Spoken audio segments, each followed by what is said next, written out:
મારે 2-3 વાત તમને કહેવી. એ આ ખાલી જાગૃતિ માટે, ડરાવવા માટે નહીં હો, જાગૃતિ માટે. કારણ કે થોડુંક કાર્ય આપણે આપણા જીવનું કરતું રહેવું જોઈએ.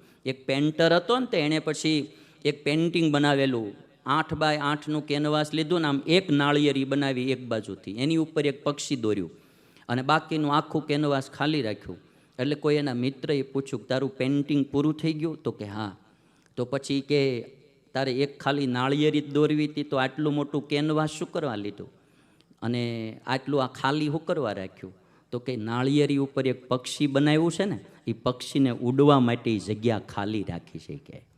અને આ વાત સાંભળી કોઈ સંતે બહુ સરસ કીધું કે જિંદગીમાં થોડીક જગ્યા ઈશ્વર સુધી ઉડવા માટે પણ ખાલી રાખવી જોઈએ ભાઈ.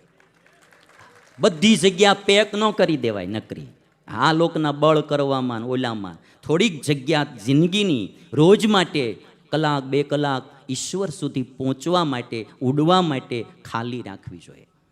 ઘણીવાર તમે પણ બહુ ઓવર સાહસો કરો છો, ઓવર બળ કરો છો, ઉપરા ઉપરી ધંધા ઉપર ધંધા, વ્યાજે પૈસાઓ લાવી અને પછી એકાદી જગ્યાએ અટવાઈ જાઓ, ફસાઈ જાઓ અને પછી એવા ભીહમાં આવો.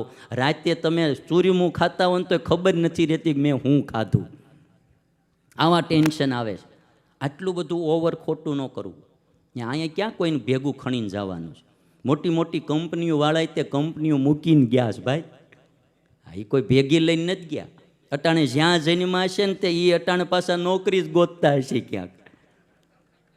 એ પાછા નોકરી જ ગોતતા હશે. એટલે બહુ મોહમાં પડ્યા છે એવું નથી અહીંયા. અમારે તમારે બધાએ આપણને એમ લાગે કે મારા બાકી બધા કર્મ સંબંધે ભેગા થયેલા છે. અહીંયા આ દુનિયામાં જીવનું હગું કોઈ નથી. પૂર્વ જન્મની કંઈક લેણા દેવી હોય એટલે બધા ભેગા થાય, લેણા દેવી પૂરી થાય એટલે બધાઈને અહીંથી જવાનું. હા, અને જવાનું થાય ત્યારે મેં જોયું છે ભલભલા માણસો ઢીલા પડી જાય. હા, એક ખાલી આમ જરાક માંદગી આવે ને, ભલભલાને આમ મેં ભગવાન ભજતા જોયા. કોઈ દી મંદિરે ન જાતા, કોઈ દી ભગવાનનું નામ ન લેતા, એને એકવાર ભગવાન ધોળે દીએ તારા તો બતાવે જ તે. બાકી છેલ્લે 6 ફૂટની જગ્યાએ આપણે હિન્દુને 6 ફૂટે ન જોઈ ભાઈ. આ બાળીને રાખ કરવાની હોય. એક બોયાએ બહુ સરસ શેર લખ્યો છે, ઉસકી ધાક સેંકડો પે થી, ઉસકી ધાક, આમ દાદાગીરીની ધાક, સેંકડો હજારો માણસો ઉપર એની ધાક હતી. ઉસકી ધાક સેંકડો પે થી, ગિનતી ભી શહર કે બડો મેં થી. એની ગણતરી પણ મોટામાં થતી હતી. उसकी धाक सैकड़ों पे थी, गिनती भी शहर के बड़ो में थी. दफन वो केवल 6 फीट के गड्ढे में हुआ, जबकि जमीन उसके नाम एकड़ों में थी. जमीन उसके नाम એકરોમાં એની પાસે જમીન હતી, પણ 6 ફૂટના ગड्ढામાં એને દફનાવી દેવામાં આવ્યો. એટલે બહુ ખોટું ન કરવું, બહુ મોહમાં ન પડવું, થોડુંક ઈશ્વરનું ભજન આત્મરૂપ થઈને કરવું. હું આત્મા અને મારા પરમાત્મા. આ શરીર એક દિવસ છોડવાનું છે અને છોડવાનું તેડી કાંઈ કામમાં આવવાનું નહીં. અમારે જિંદગીમાં 2-3 વાર અનુભવ થઈ ગયા છે. 18-20 વર્ષના હતા, ઘર છોડી નીકળ્યા, પહેરે કપડે નીકળ્યા હતા. અમારે બધા જેટલા સાધુ આવ્યા હોય ને, તો એ કોઈ બિચારા 1 રૂપિયો લઈને ન આવ્યા હોય. એના ભાગ હોય ને એ બધા હગાવાલા આવે કે હવે આમાં સાઈનું કરી દો, તો અમે કરી દઈ, લઈ જાઓ ભાઈ. હા, એ ભાગમાં હું હવે અટાણે સાઈનું વાળું વધી ગયું ને, એટલે તે દી નીકળ્યા હોય. પછી પાછા 15-17 વાર એકાદી સંસ્થામાં રહ્યા હોય, ત્યાંથી નીકળી તો વળી પાછા પહેરે કપડે ત્યાંથી નીકળી. જ્યાં જાય ત્યાં પાછું વળી નવે નાકે દિવાળી કરવાની. તોય 50 વર્ષ વહી ગયા, હવે 20-30 નહીં વૈયા જાય. ખોટી હું માથાકૂટ બહુ કરવાની ભાઈ. પાણી વિનાની સરિતા નકામી, વિનય વિનાની વનિતા નકામી, પ્રાણ વિનાની કાયા નકામી, અને અંતકાળે આ બધી માયા નકામી. અંતકાળે આ બધી માયા નકામી. નો ગરીબ રહેવું એવું મારે નથી કહેવું કોઈને ભાઈ. હા, રડવું પણ હાર્યો. મારું તો એ કહેવું કે 1 પૈસો કમાવા કોઈ દી પાપ ન કરવું. બીજું કે થોડો સમય કાઢી ઈશ્વરનું ભજન, ભક્તિ અને સારા કામ કરવા. સૂતો હતો નિદ્રામાં, જાગી જોયું જ્યારથી, સગું નથી કોઈનું, આ દુનિયા બધી સ્વાર્થી. એ ખબર તો પડશે જ મને તમને બધાને. અમારા ગુરુઓય ઘણાય રોવે છે, ચેલા હાચવતા નથી, કાં ડખે ચડે. અમારે બરોબર માળા ફેરવવાનું ટાણું થાય ને ત્યાં ચેલાઓ બાંધણીએ ચીડ્યા હોય, એટલે ગુરુને બિચારાને શાંતિ નહીં. પછી એને એમ થાય કે મળું આ મેં કોની માટે કર્યું. છોકરાઓ હાંચવે નહીં ને, એ બાપાઓને મેં રડતા જોયા. 5 દીકરા હોય અને વારે ચડાવ્યા હોય, એ કોઈ ભેગા રાખવા તૈયાર ન હોય, અને રાખતા હોય ને તોય તે જાણે કોઈ પાકિસ્તાનના માણસને આપણે રાખ્યો હોય એમ રાખતા હોય. હામું ન જોવે કોઈ. મેં કેટલાય બાપાઓના એવા દર્શન કર્યા છે. એક બાજુના ખાટલામાં બિચારાને હાવ વધારાની રૂમમાં ખાટલો રાખ્યો હોય, બાપા બીમાર હોય, અમે ખાલી આમ જઈને ત્યાં પધરામણીએ, ત્યાં ચોધાર આહુડે રડવા મળે. કોઈ દી અમારે એને મુલાકાત ન થઈ હોય ને તોય બિચારા પોંક મૂકે અને એમ કે સ્વામી ભગવાનને પ્રાર્થના કરો, હવે દોરી ખેંચી લઈ. કંટાળી ગયા હોય બિચારા, શરીરથી, કુટુંબીઓથી. કોઈ હામું જોતું ન હોય, પાસે આવતું ન હોય. આગળ હતો તે હું નહીં ભાઈ, એ તઈ ખબર પડે વૃદ્ધાવસ્થામાં. એટલે થોડું થોડું ભજન ભક્તિ કરી લેવું. અને એ હાલતા ચાલતા હોય ને ત્યાં ઓલી 2 બહેનો દળનું દળાવવા ગઈ હતી. એક બાઈને બાજરો ખાવાની ટેવ, તે માળી દળતી જાય ને બુકડો મારતી જાય. બીજી બાઈ કે એલી તને આવી શું ટેવ પડી? મને હતી કે ભૂખ લાગે તો હું ખાઈ લઉં. ચોમાસાનો સમય, 2 જણી દળનું દળી અને માથે ટોપલિયું લઈને હાલતી થઈ. એમાં રસ્તામાં બરોબર ચોમાસાનો સમય એટલે ગારો થયેલો, એક લપસીને બીજીની ઉપર ગઈ, 2 પડ્યું હેઠી. 2ના દણાની ટોપલિયું હતી ઢોળાઈ ગઈ, લોટ ઢોળાઈ ગયો ગારામાં.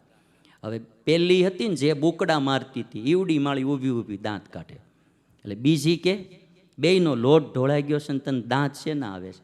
તે પેલી નારી કે મેં જેટલા બુકડા માર્યા એટલા જ મારા બાપના, તારું જ બધુંય ગયું. એ કે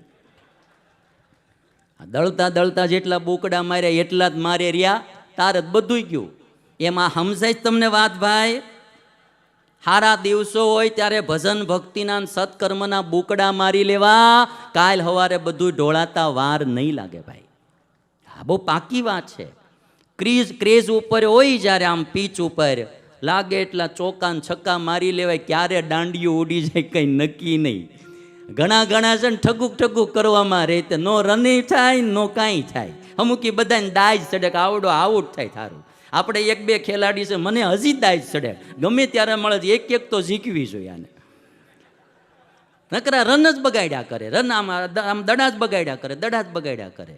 એની કરતાં શ્રીલંકાના ખેલાડી હારા, જ્યારે આવે ધક્કો લઈને આમ જ આવ્યા હોય તમારે, ધના ધન થાવાય થાય એટલે વયું જવાનું. પછી એટલે ચોકા છક્કા મારી લેવા ભાઈ ટાઈમે, બાકી અહીંયા કાંઈ નથી.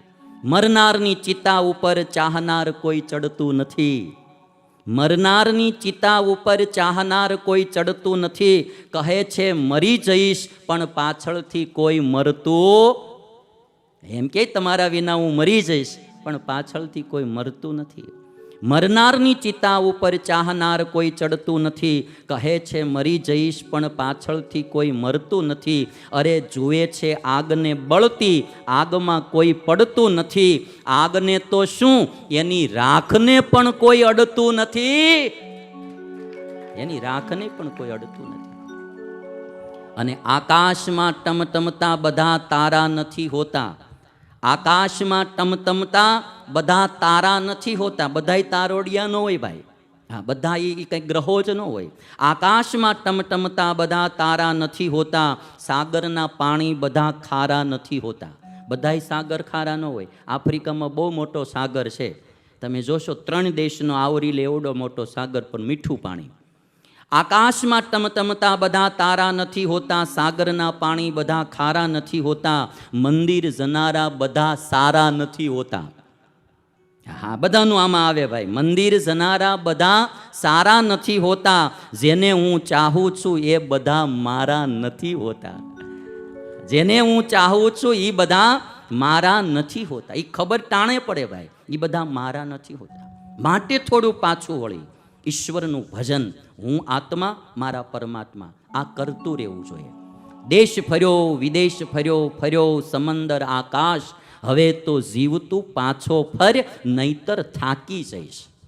બહુ થાક લાગશે, છેલ્લે ભારે બહુ લાગશે કે મળી આ જિંદગી મેં કોના માટે બરબાદ કરી, કોની માટે હું આ જીવો, જેની માટે મેં આ બધું કર્યું એ તો મારું કોઈ પાસે નથી આવતું. આ પાપ કોની હાટું કર્યા, આ કાળા ધંધા કોની હાટું કર્યા, આ ચોરીયું, લૂંટ, દગાદુગી, ભેળસેળ કોની માટે મેં કર્યું, આ ટોપલો મારે એકલાને લઈને જવાનો. આ વાલિયામાંથી વાલ્મીકી ઋષિ બન્યા, વાત તો આ જ હતી ને ભાઈ, પાપ કોની માટે? એટલે આ કવિ લખે, દેશ ફર્યો વિદેશ ફર્યો, ફર્યો સમંદર આકાશ, હવે તો જીવતું પાછો ફર, નહીં તો થાકી જઈશ. હું આ પામું, હું તે પામું, કોઈ ન ટકે મારી હામું, હવે એવી સ્પર્ધામાંથી પાછો વળ, નહીતર થાકી જઈશ. આ મોટા મોટાઓ છે ને સ્પર્ધામાં ચડ્યા છે, મારી હામો કોઈ ટકવો ન જોઈએ. આ બહુ મોટી મોટી કંપનીઓવાળાની રાતે ઊંઘ ન આવે. એક જણો એમ કે ને ફલાણી કંપનીને આ વખતે આટલો ટર્ન ઓવર થયું, તે આને માળા નાખી રાત ઊંઘ ન આવે. હક કોઈ નથી હો. રાજા ભી દુખિયા, રંક ભી દુખિયા, ધનપતિ દુખિત, વિકાર में વિના વિવેક ભેક સબ દુખિયા, જૂઠે તન અહંકાર में ઉધવ સંત સુખી સંસાર में. સંત એટલે જેને જગતમાં વિરક્તિ છે અને ઈશ્વરમાં પ્રીતિ છે, એનું નામ સંત. શોર્ટ એન્ડ સ્વીટ આ મારી સાધુની વ્યાખ્યા છે.